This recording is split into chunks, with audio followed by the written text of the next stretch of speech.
रंभा शिक्षार मानदंड अभिवृद्धि तथा शिक्षकों मूलदुआ सुदृढ़ करने भली महत लक्ष्य आभिमुख्य नहीं खरीकोट ब्लॉक दानपुर क्लस्टर अंतर्गत फासीपड़ा स्थित सरकारी उच्च प्राथमिक विद्यालय रे क्लस्टर स्तरीय मासिक वितरण बैठक अनुष्ठित हो जाइछि।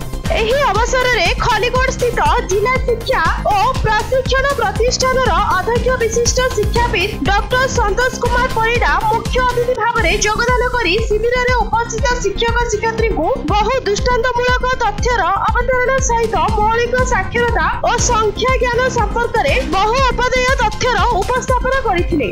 FLN विषय विशद रूपे आलोचना करथिले। उपस्थित शिक्षक और शिक्षयित्री को प्रतिष्ठान अध्यक्ष ए संक्रांतीय सुपरामर्श प्रदान करथिले। क्लस्टर CRCC श्रीजुक्त प्रशांत कुमार सेठी आयोजित कार्यक्रम सुपरिचालन संयोजन करथिले। शिविर में विद्यालय प्रधान शिक्षक श्रीजुक्त शिवप्रसाद सबर, खलीकोट प्राथमिक शिक्षक संघ सभापति श्रीजुक्त नागेश्वर बारिक, संपादक श्रीजुक्त विजय कुमार त्रिपाठी समेत क्लस्टर बहु शिक्षक शिक्षयित्री शिविर में सक्रिय अंशग्रहण करथिले। गंजाम रंभारू बनवासी सेठी रिपोर्ट न्यूज.in।